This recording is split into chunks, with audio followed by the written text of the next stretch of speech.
And we are back, folks, here on the Michigan Insider Sports Talk 1050 WTKA online at WTKA.com. Sam Webb, Ira Weintraub on the other side. And our Monday morning quarterback is on his way. You know, traffic gets in the way. When you're a big Fox star and they, fly you out to the Fox studios, it sort of it sort of puts you behind the travel eight ball. So we understand. We understand that Devin is big time. And we like that Devin is big time because guess what?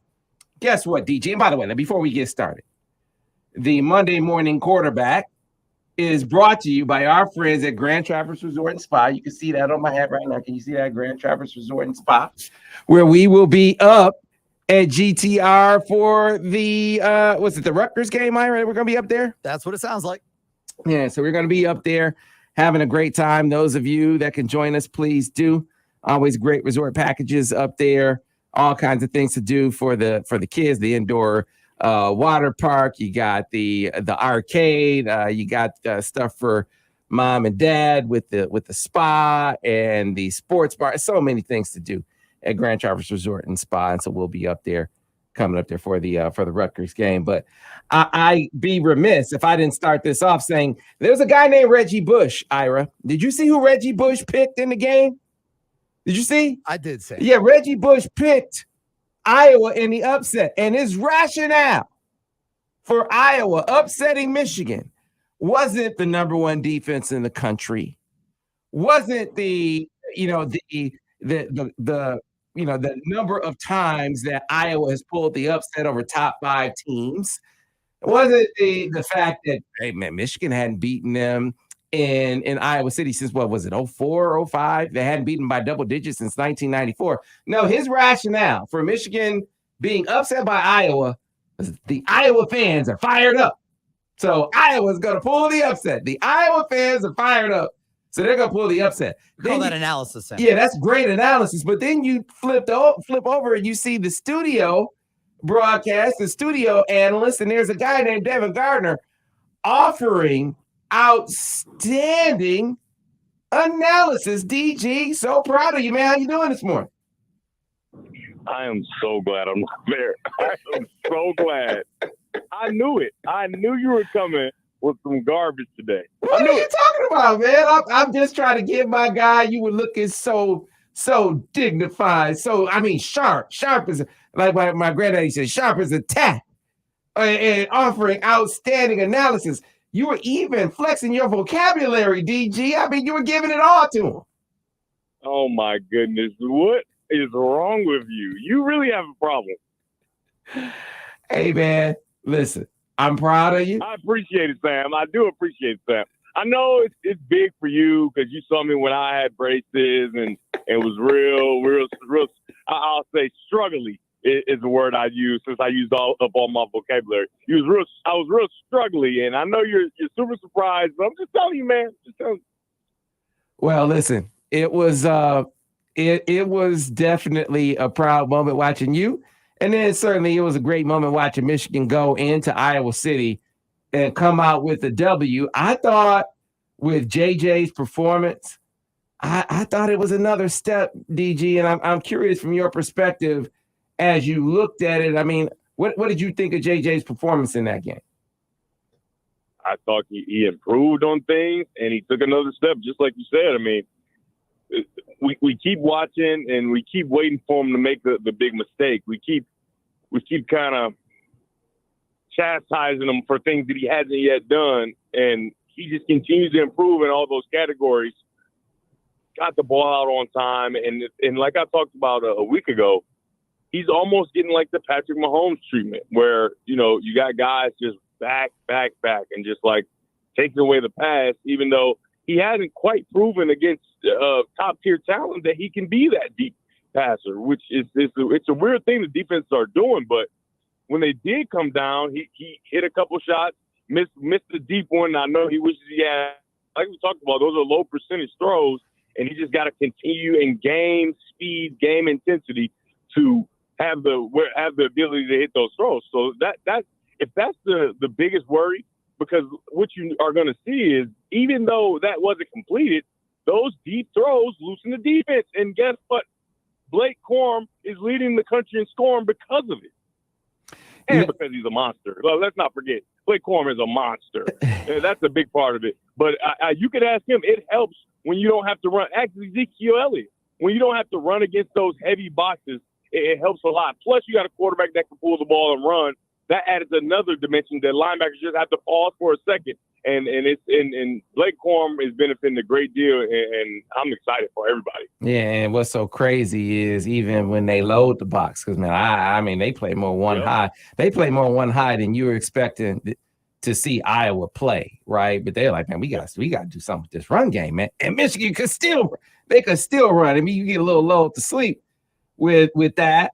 Right. But before we start getting more into the run game, I want to stick with JJ for a moment because Klatt said something during the contest that I was like, let me give Joel Klatt some credit, because during the Maryland game, he said, man, you know, maybe they aren't scheming guys free. Maybe there's no rhythm with this play calling. Maybe the receivers just aren't getting open because, man, JJ's holding the ball a lot.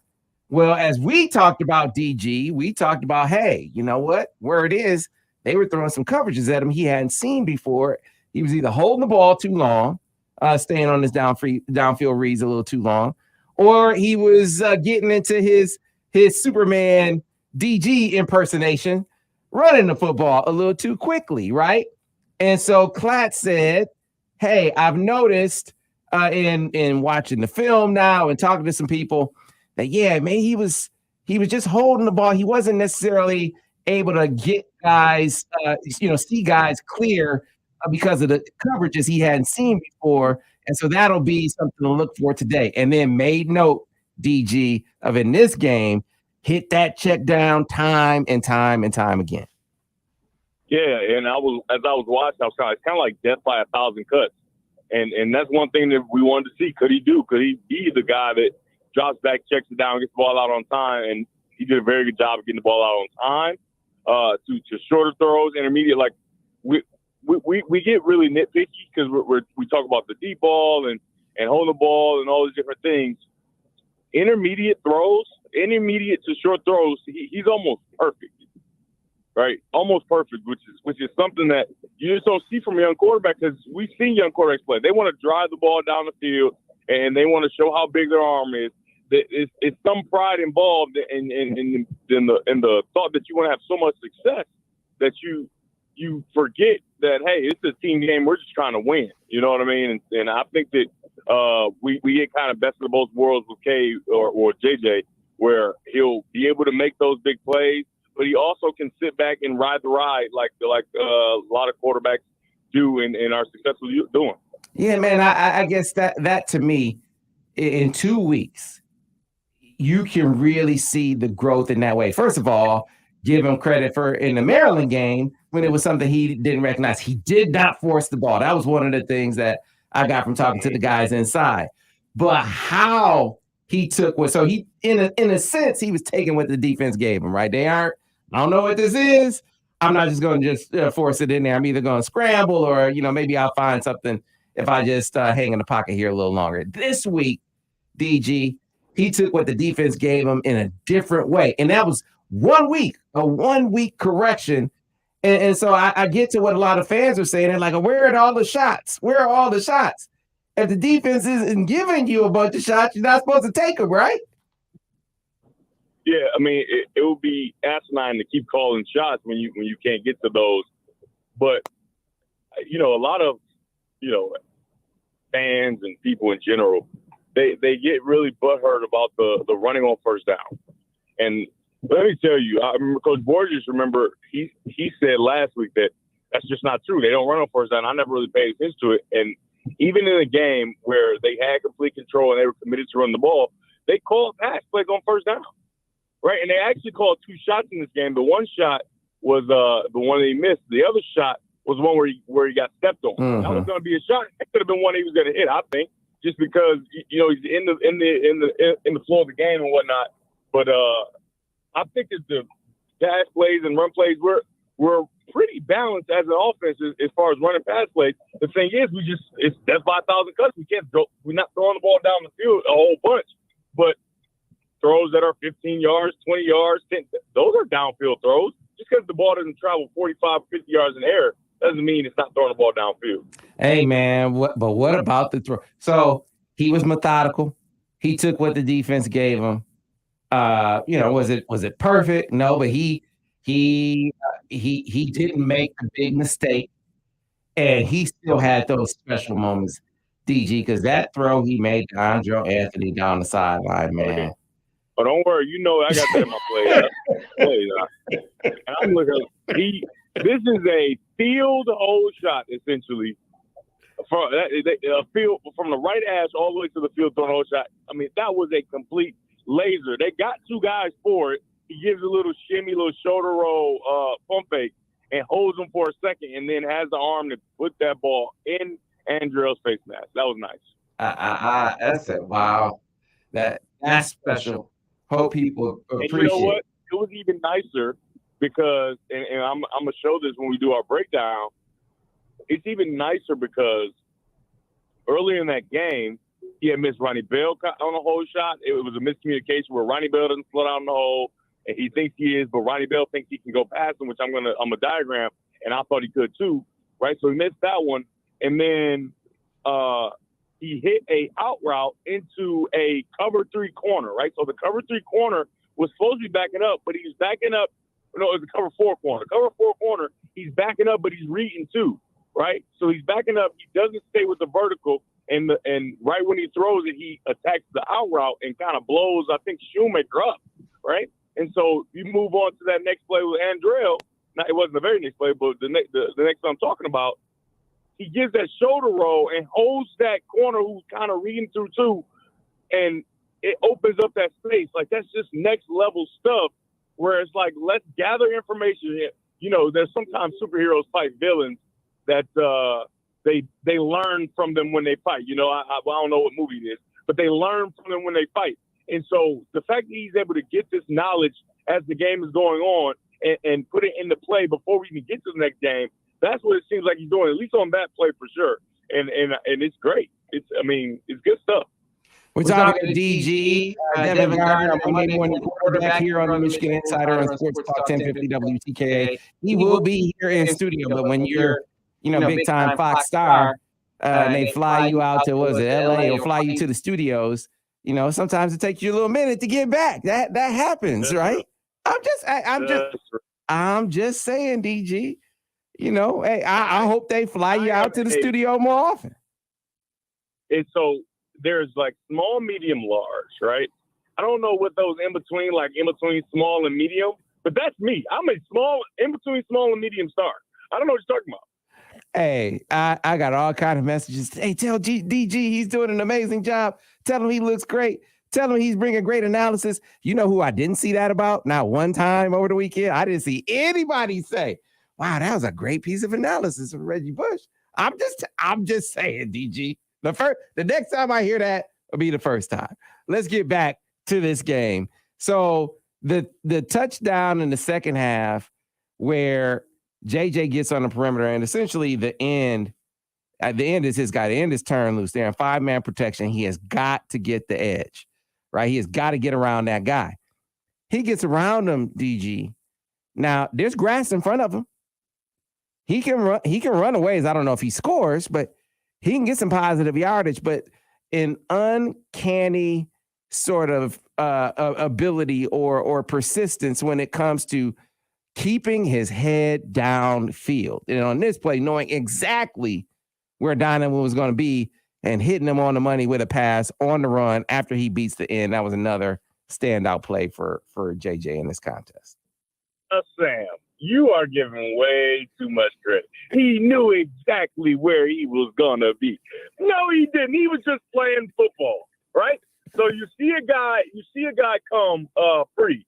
And the thing is, the running back is a free releaser on his play, so he can throw the ball to Donovan Edwards, but Donovan Edwards, obviously, not a whole bunch of reps, he wasn't quite ready to receive the ball, right? So that's kind of hairy where you try to throw the hot early, and then it tips off of the player's head or whatever case may be because he just wasn't ready, and now you look crazy. So I thought it was a great job of him to use his legs, get on the outside, but then I think it was a really good job by Donovan finding just open space, right? Because, so many times, especially since they haven't gone through it a lot with the whole scramble drill and things like that, they just don't know where to go, right? And the thing is that the low guy is supposed to go high. So even though they were in the red zone, Donovan Edwards was the low guy. He went high and ended up in the back of the end zone free. And the thing is, you can have a fast break layup, but you got to hit it. And he did a good job of hitting it with some pressure. Hey, man, here's the thing about Donovan. And you're right. We should give him a lot. I thought he was considering he had been out a couple weeks. I thought he was very sharp. I mean, he bounced the insert. He bounced the insert early in the game. I was like, oh, man, he's seeing the field, man. He is more dialed in than you would expect him to be. It really felt like he was seeing the field well.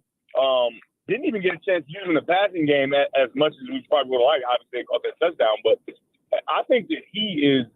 We knew he was a good player, but we just didn't know about the other stuff. And I think he does a very good job in every facet of being a running back. It was fun to watch just because, like you said, he's been out. And it's like, man, we need to get this guy rest because the more comfortable you get, you can see the talent that can just explode out. You add that with Blake Corum. I mean, it's fine how it is now, but you take him to the next level as a college football running back.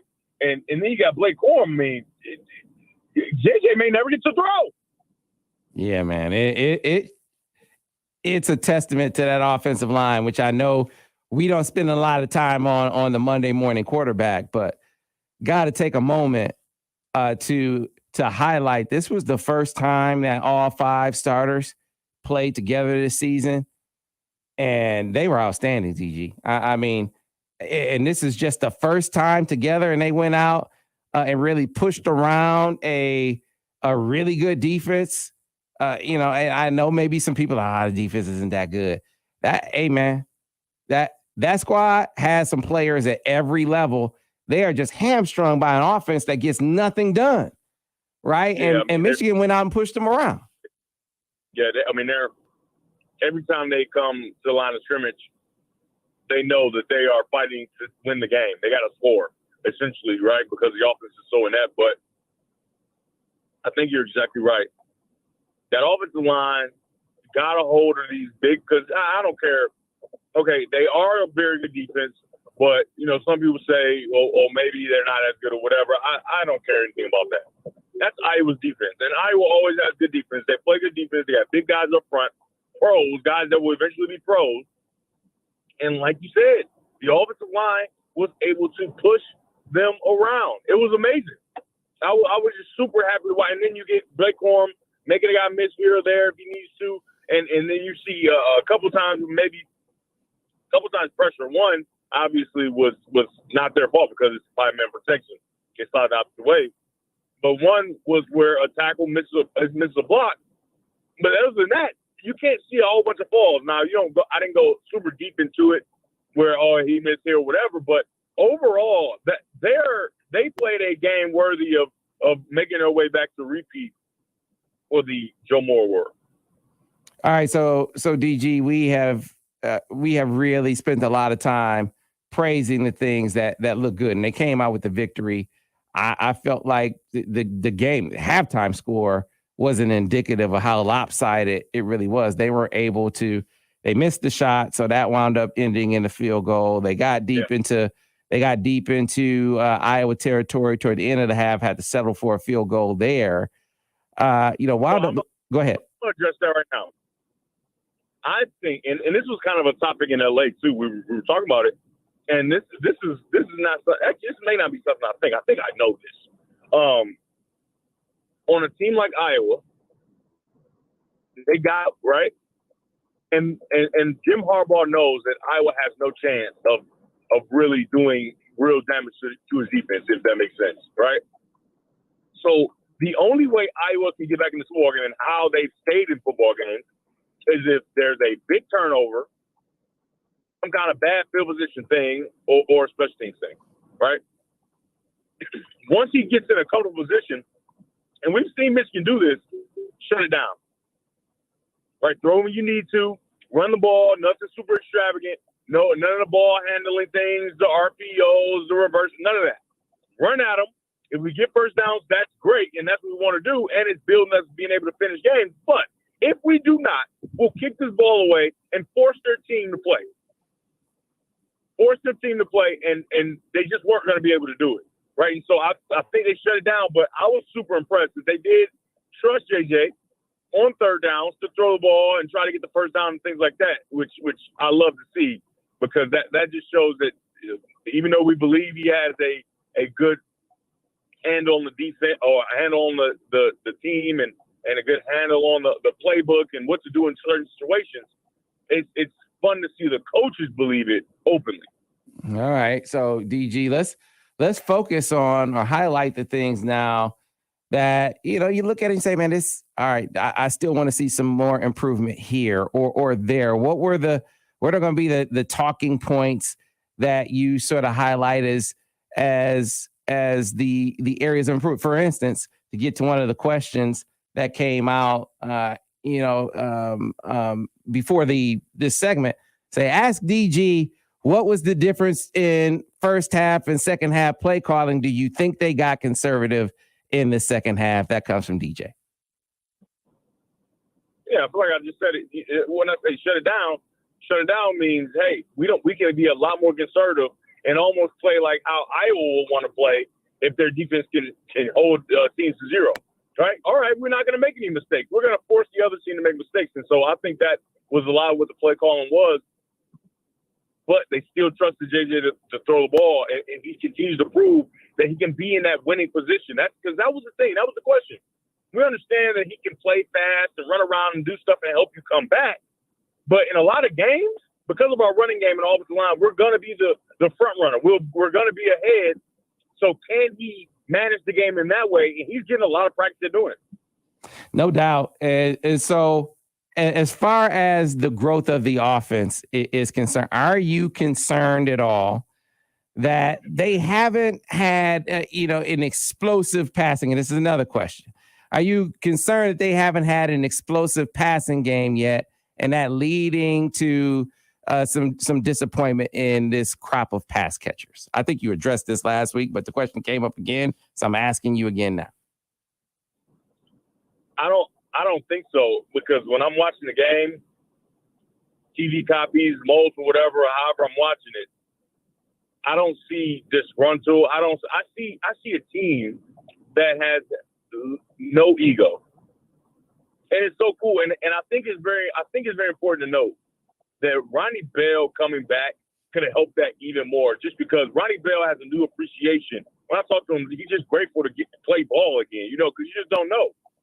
He had such an appreciation for the game, and him sitting out last year. Obviously, you don't ever want to get hurt, but him sitting out last year, I think, was big for him because he can see it from the outside. He can look and see how he should behave and whatever the case may be. But I think there's no ego involved with the receiving core, with JJ, and I think JJ helps in that a lot. Yeah, so you beat Iowa by double digits in Iowa City for the first time in 30 years for the most part. I mean, it's DG. I mean, 94. Isn't it 94, Ira, the last time Michigan beat them by double digits? Last time it was even a double-digit game was 1994, and Michigan did win it. Yeah, so I know that this is a depressed offense over there in Iowa City, but they just do not get beat like this at home. And so I take something from seeing Michigan do that. Yeah, it was a tough test, and so a lot of the tests that we talk about is kind of like mental tests for JJ in particular, right? Quarterback of the team, right? It's a lot of mental tests of, can you deal with success? Can you deal with failure? And even though I didn't think that remember I told you, I thought Iowa's defense in the beginning of the season are kind of a little pretender-ish, or the offense never being able to catch up kind of demoralized them, right? So I don't think they're always as good as they seem in the beginning to get those tip balls, and special teams helps them out and all those different things. So I didn't think it would be a huge physical test. I thought that we would be able to handle them. Yeah. But playing in Kinnick Stadium in Iowa City, the fans, right? I don't think, some fans have probably been there, so they understand. The fans sitting right on your neck. They're in your huddle with you. Obviously, they can't help the other team. They don't have a cell phone or anything like that. But they're over your shoulder. They're talking smack to you, all these different things. There's a lot that goes into trying to win there. And an experienced person, as myself, in that situation, we were up 21, I think, at one point. And I don't know what happened. It's like they got the luck of the Irish. We fumbled the ball away. A lot of different things happened, and we ended up losing that game. And I remember being on the sideline watching Gennard. I mean, I played a couple plays, but going and watching Gennard, and we get a call where it's close, and Junior Hemingway clearly catches it for a touchdown, and we lose the game because they call it not a touchdown or whatever. And things just happen there.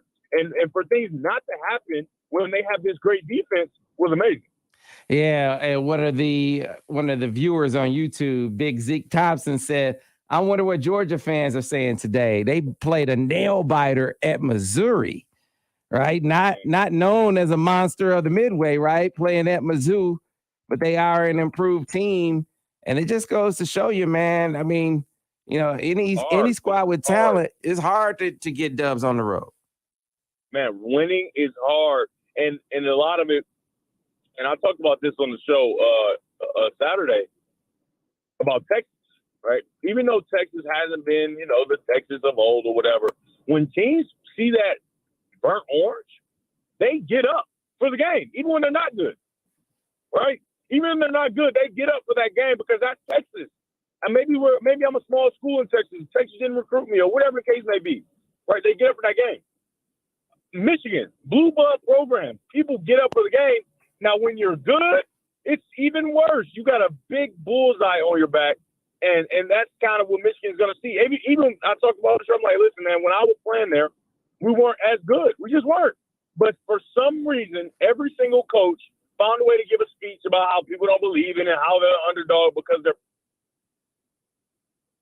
it's something that can't be ignored when you go on the road and you're going to get a team's best shot, and they're one of the top defenses in the country. All right, DG must be getting close to the studio. So how about this? How about we pause for the cause, because DG was on his way, and so he should be here for the next segment. We'll finish out the Monday Morning Quarterback with Devin Gardner in studio. The Monday Morning Quarterback brought to you by Grand Traverse Resort and Spa. We'll be back with more DG on the other side here on Sports Talk 1050 WTKA, The Ticket.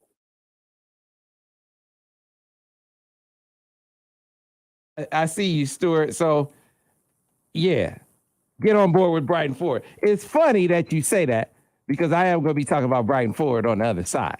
So, DG's on his way, should be here in the next few minutes. In the meantime, in between time, we don't really talk run game a ton here with DG, but I got a highlight on the first drive of the game, which maybe was the call of the game. To me, was that counter reverse. Because if you go back to the Big Ten championship game, one of the things that stood out to me and I was looking for in this game is, man, I was really triggering on Michigan's counter hard. They snuffed it. They snuffed it out in the Big Ten championship game. And I remember it being maddening, watching Twitter, watching the fans like, why is Michigan still running the football? Especially why are they still running counter? Because Iowa was hammering the hell out of it. And they ran it like 4 or 5 more times and didn't do anything. Then late in the game, they hit them with a flea flicker off a counter. It's a big play. They come out in the first drive of this game, and the touchdown play, everything looks like counter. And then they run a reverse off of it with Luke Schoonmaker, who's been outstanding this year. You expected for him to, as a pass catcher, to really be a dude coming out because he's obviously had the length, he could run. He was a high school quarterback. You knew that piece would come.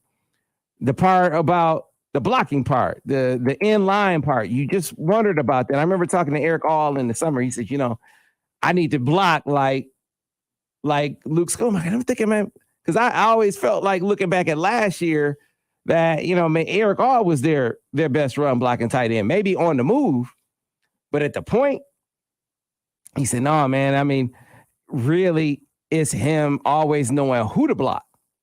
Always knowing who to block was different.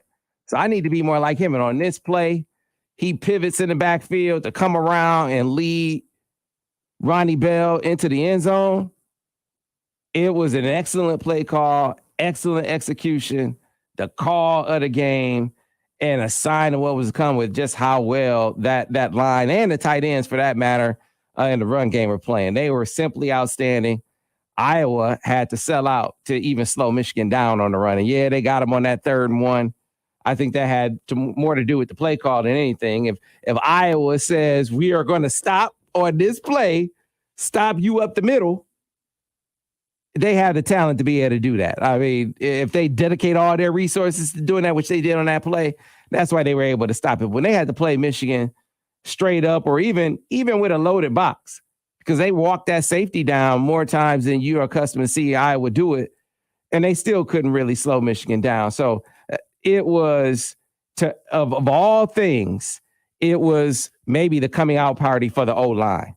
I think the O-line in this game sort of showed you a glimpse of being a dominating unit. That was a dominant performance considering the opponent.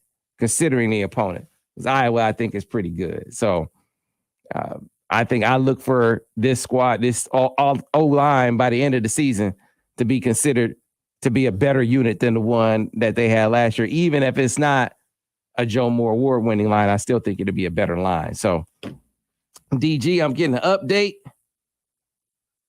Let me see how close DG is.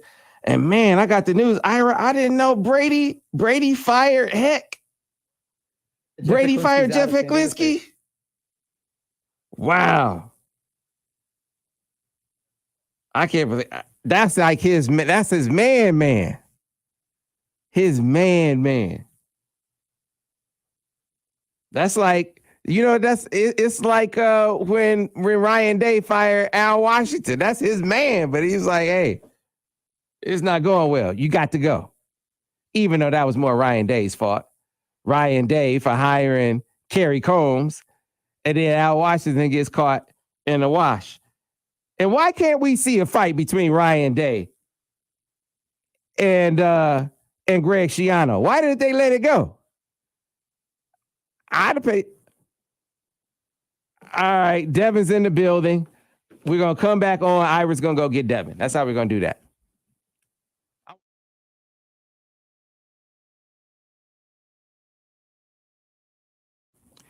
And we are back, folks. DG is here. Devin is here, coming in studio.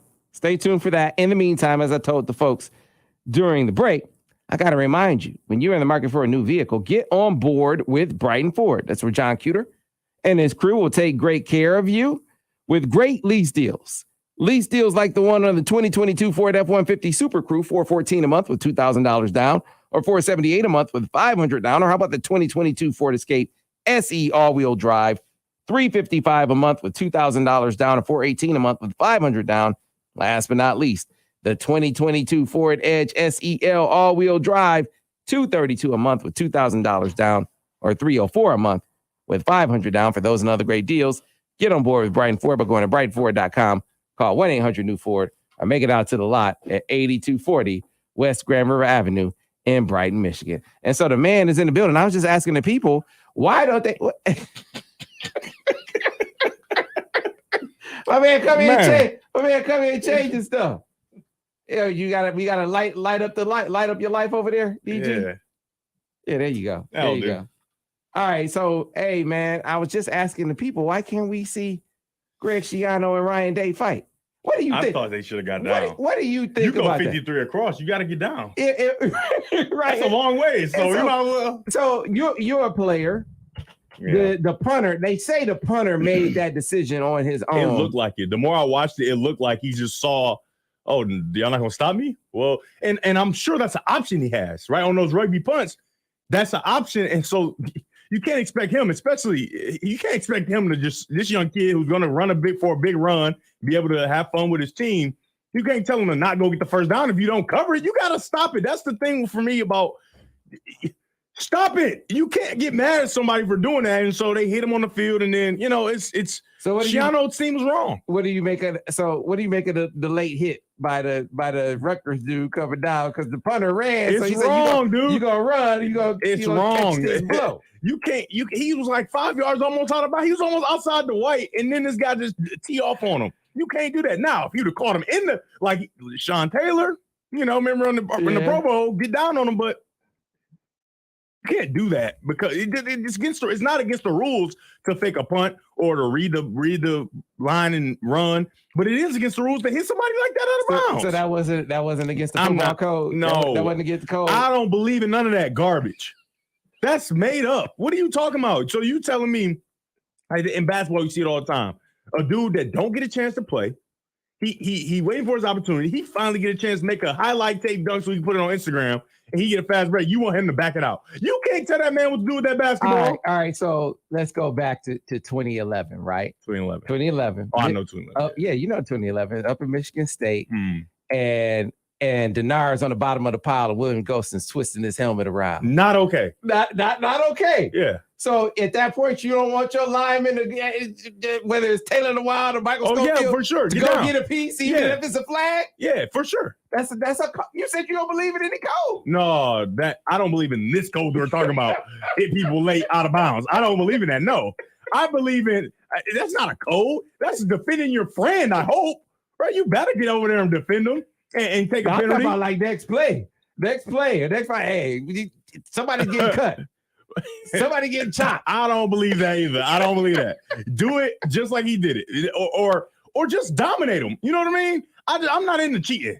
I don't want to cheat. I just don't want to cheat. Really, I just rather I would rather the damage be done during the game because now you open up a can of worms. And we don't know what kind of dudes Ohio State got, what kind of dudes Rutgers at. But I know it's some rough ones on there. In a football game, Ohio State all day. In a fight, that's what I'm saying. In a fight, what are we doing? Different. And that's why Rutgers did. They said we go. All right, you whooped us on the field. We're gonna get down on you on this off the field. Right. But I don't like that. But he decked him pretty good. I wish he just get him in bounds, get him when he bounds. Now I don't like. They probably would have still called a penalty, excessive over roughness or whatever, which I don't agree with either. If we're playing a football game. They're about as much. He fakes his punt. He's still in bounds. I'm killing him. But he's not in bounds. I'm not going to kill him. But I'm going to hope that he do it again so I can kill him. Maybe next year or something. Hey, man, you keep coming in here with these new hats. Hey, show the people your hat. Man, show the people your hat. You can't see it on the radio. But, I mean, you got your own line of apparel. No, I mean, I don't know if you call it a line. It's more like a shoestring. Shoestring. I want a shoestring. I'm just saying, big Fox star. My goodness. Let's talk broad. What's wrong with you? Let's get big picture, right? So they've gotten through their first road test now, right? Yeah. Through your first Big Ten start, through your first road start. Now you got Indiana coming to town. This should be a flex game where they could really open up some things offensively. Look at the team as a whole, Devin. Offense, defense, pass game, run game. What do you think of this team? Like the areas of the game where you feel like the areas of the team you feel like, man, that needs to get better. And if they get better at that, this is a championship team. So for defense, I haven't watched in depth enough, right? Where on offense, I stay defend, watch every single play from the coach Scotty. I've never even clicked on the defensive one, just to be clear. I'm not surprised by this. I've never even clicked the option to watch the defensive side. I wanted to do one today though. I wanted to. I watched it live in the game, and it was I think it was a very savvy play by I can't remember who it was, but they were in like a deep fourth or deep third coverage. Can't remember which one. I think it was fourths, and they carry it and then react so fast to the an out route coming into the area. And I love to see the maturation of defense, and that's good. That's good ball because as much as you're taught to read through two, you don't always do it, right? You just don't always do it, and you allow him to catch it, but he broke on it fast enough and almost caught the interception. But I think our quarterback can improve the most.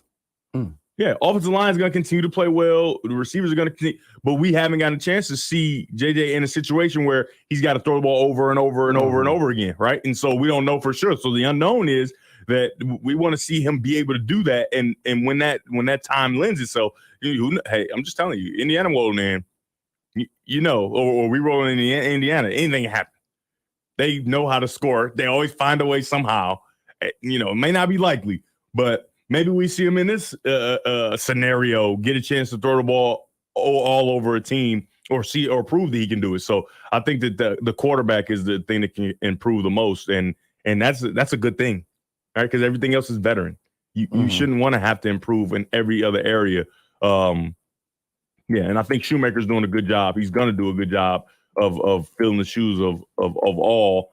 I think it's really going to help us as well. Yeah, so. Donovan's going to round more in the form. You're going to see him be more. It's good to see them all grow up together, huh? Yeah, it seems like we were like they all like, hey, getting their shot at the same time. They're like growing up, and it's cool. And I'm all for guys who deserve credit getting it. Like I've been saying, you deserve to be on the Fox broadcast in studio. I mean, there are other guys whose spot you should have. I feel the same way about Blake Corum. I see some of these guys getting Heisman mentioned. What is wrong with you? Finally, Blake is getting Heisman mentioned, right? I think it's maybe not long overdue, but it's overdue. He should have been. No, I don't think that's fair. Just because, remember, in that first, he didn't have 100 yards. I think the first couple games, and not to his fault. Obviously, he could have gotten 100. He could have had 300 yards, but. As far as the stats go, he started off a little bit behind, but when you start scoring touchdowns, that's when you should be getting Heisman mentions. Maybe not the top of the list or whatever, but the quarterbacks around the country they're playing too good. And they're throwing the ball all over the place and throwing the ball for a lot of yards and having touchdowns is a lot sexier than just, being what the team needs you to be, which is what Corum was being. But now he's becoming the finisher. All right. He's finishing games. So I'm excited about it. You see what he did to Jack Campbell in the hole? What he did to him in the hole. And it's so funny. I'm like, man, Jack Campbell's still there. I'm watching him like Jack Campbell. Because you played against Jack Campbell, didn't you? I think so. And so we were in the official room with Mike Pereira. I was in there watching, how that process goes. I like to learn the whole process. I like to learn the whole process so I can know and be knowledgeable of it. But sitting in there, he said, yeah, Jack Campbell. Jack Campbell? Wait, what? He's still playing for Iowa? That ain't fair. That is not fair. But guess what? He looked like he'd been at football he'd been playing football for a long time in that hole. That was a nice play. He had him squared up. That's a big dude. Yeah. Big dude. And he nimble. He's a good player. I like Jack Campbell. Defensive player of the year. That's what I'm saying. But I don't know. He might not be able to beat it after that. Yeah, that's tough. that goes on your Heisman reel. That might not help. Hey, Jack we Campbell. call that. Remember, Matthew. He got in that hole, hit him with the Jack Campbell. Wait. Hold on. Is that your Michael Jackson impersonation? No, you didn't see that when they were talking about the USA scrimmage. Oh, okay. And Magic Johnson said, "Yeah, no, okay. You get him, Charles. You get him. You get him, Charles." I was about to say. Man, don't ever do that again. So in football, it's more like you can see at home. They can see me. In football, it's more let's say it's more So back to you. Oh man, yeah. So now this you've raised an important point. Yeah. As much as you look at Iowa as a team that Michigan should beat, everyone has that respect. Everyone should have had that respect that teams just don't roll into Iowa and get victories. Yeah. Indiana, on the other hand, I mean, Bloomington is not necessarily the place that people fear, but you just raised an important point. That's how you do get clipped when you start thinking like that. Yeah, and they always have some odd, good passing day or something during the year. And this could be the one. Probably not, but this could be the one. And I think that, the one thing that's making it increasingly hard to say that this will be the one is because they just don't got nobody on offense, man. Like nobody that I look at and say like, oh yeah, he could be a problem. I remember for years they had like real good receivers, remember, and they had quarterbacks that could sling it down the field. But I don't know about this one. I mean, Indiana just don't have a whole bunch. But maybe but like you said, they should handle them. They handled Iowa in Iowa. It's a lot less stiff test, but you can't go in the game thinking like that. And like I said, I think that this team uniquely has no ego, especially on offense. Some of the defenders I think do, but they need that. They should have that. But on offense, it feels like there's no ego and there's just a strong commitment to getting better every week, getting better, finding new ways to win, winning the way you need to. And if it lends itself, I believe the entire team believes that JJ could get in a shootout with anybody, especially Indiana. But obviously the defense is going to have other plans and not want that to happen. Yeah, man. So a lot of people talking about how proud they are of you. Hey, you know what's weird? What? One more thing before you say this. People always say, "Oh, why we don't go and light it up against a team that is lesser, like Indiana?" But they also criticize them. It's like, "Oh, it was just Hawaii or just UConn. Oh, he played good. It was just them." So it's like you can't have it both ways. So do you want them to really light it up against teams that you think he should light it up against, or do you want to just beat them how we want to beat them, or whatever? You know what I mean? Hey, man, that's a weird thing. I just saw that. No, it's human nature, man. No-win situation. Hey, man, he did so good. Yeah, it was just UConn. Hey, man, why you ain't throw 500 yards against Indiana? They weak. It's weird. Yeah, you don't get credit for the things that you're supposed to do, but when you don't do them, you get all kind of heat. Yeah. That's just how it goes, right? Yep. But you said you got a chance to see how it all goes with Mike Pereira and everything. It started to be a little theme during the game. Klatt started to act like Iowa was getting jobbed by the refs. Yeah. And Michigan was benefiting from it, where I saw both teams kind of get jobbed by some 100%. Don't worry. We were in the room and we disagreed with Joe Klatt a number of times. It's so funny. Hawthorne, remember our teammate Hawthorne? Brandon Hawthorne? Brandon Hawthorne. Yeah. He's a cop now, by the way. And I think he just became a cop so he can legally bully people. But that's another story. It's actually not legal to bully people. It just seems like he can just do what he wants now. I'm sure he's a great cop. I mean, he's no nonsense. But he texted me. He's like, because I made a video on my story with me and Pereira. He texted me like, man, he want Iowa to win or whatever the case may be. I'm like, it's tough because he don't get to get on camera as much. He don't got a microphone really because he's doing all the different games. You know what I mean? And so he's going back and forth. Like he's watching for things and whatever. And it's such a cool process. But he thought that Michigan he thought that Joe was bad on some of the stuff. Now, some of the stuff, and the thing is, it's all opinion, right? Yeah. So on the clip, everybody was in it was a legal play. It was a legal play. And Michigan will even say it was a legal play. He was in front. It was actually impressive for him to get his head across and get in front and do that clip. So we benefited from that one. Right. But it was one where it was a pass interference that they didn't call, where the dude reached his hand inside his shoulder pad, pulled him, and Joe Klatt got on that table about how it was not pass interference. Right. And we're sitting around like, hold on now, Joe. I don't know if we with you, Right. And then he didn't point out the one where the receiver fell into Rod Moore and they call interference on Rod Moore. So that one is an opinion. That's an opinion. It's you don't know what the referee's seeing because there's no review on it. You know what I mean? Mm-hmm. So things happen so fast, and a savvy player that you got the linebacker tackling the running back, and then the running back grabs him and back paddles. You know what I mean? So now it looks like a personal foul. It's up to interpretation. So those, it's his microphone. It's whatever he says goes. But that pass interference, he reached inside of his shoulder pad. Hey man, they kept going hard to paint on that clip, and then it was a bad call. It was a bad call. It was a big call because Iowa seemed like they were getting some momentum, which on offense they absolutely need.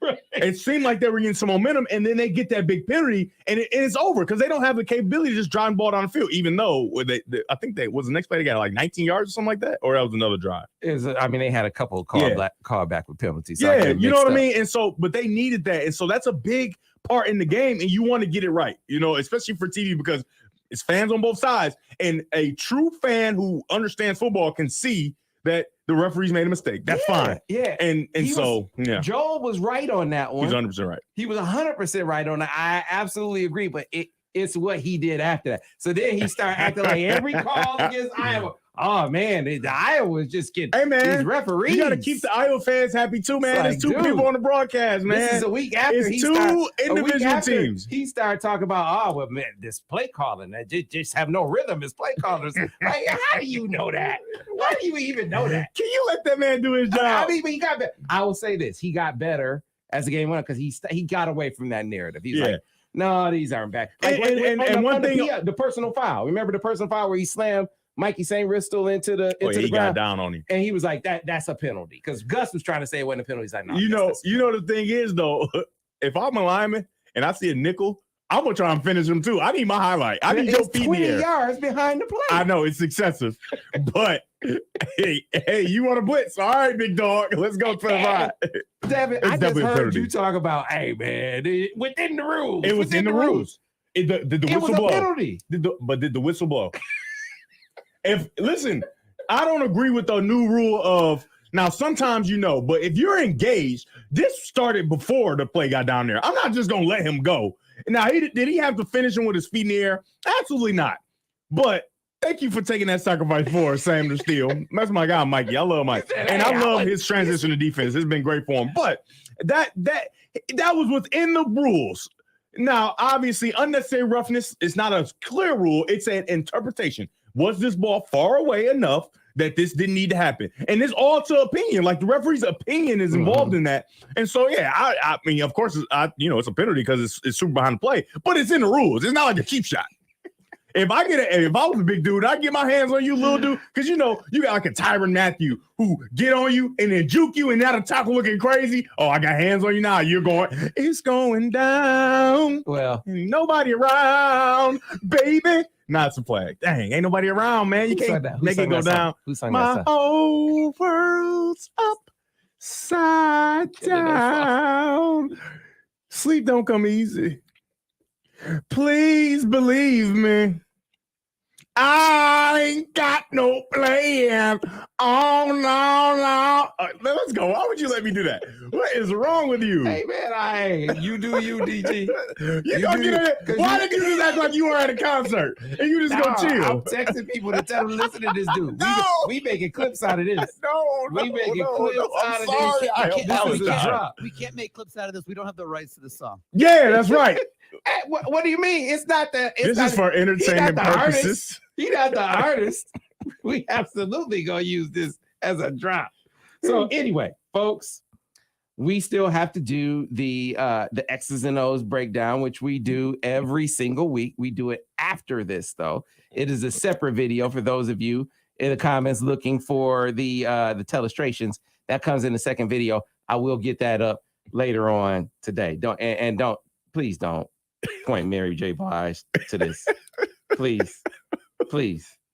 I do not want her seeing. Listen, man, the acoustics in the environment are not suitable for me to be a successful singer. I am outstanding. I have a whole highlight on my page on Instagram dedicated to me singing. I'm telling you. Call Humane Society. Humane Society. That is not me. That is not nice. So take this word. How do I see this stuff? Take they this are word being mean with to me. you, DG, on your next studio broadcast where you try to take Reggie Bush's job. This will live. We're going to use this in perpetuity.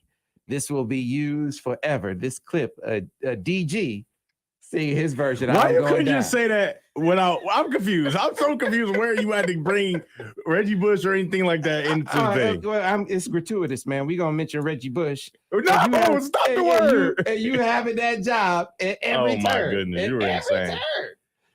Yeah, Michigan is going to lose because the Iowa fans are fired up. Yes, whoever that said that, I am blaming this on acoustics. The acoustics in the environment are not suitable for you guys to ask this of me.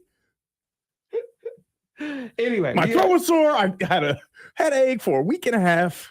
Oh yeah. So he said Reggie Bush can't sing. You got that over Reggie Bush, obviously right? I can't do either because the acoustics. It's the acoustics. Fox probably has really good acoustics in their studio. Try that on the broadcast. They be outside anyway. What is wrong with you? All right. Borges said, "Tell Devin he's a slap." I don't even know what that means. Why do he even listen? Go to sleep, Borges. Don't you have something to do later? All right, get some rest. We got to get out of here. Telestrations coming up. We'll have that video up later on today. So be sure to check out the Michigan football or the Monday morning quarterback film study later on today. Be sure to check it out. If you don't subscribe to the YouTube channel, subscribe to it. You'll get a notification when it goes up. All right. We'll see you tomorrow here on the Michigan Insider on Sports Talk 1050 WTK, the ticket, the official voice of University of Michigan Sports, Ann Arbor.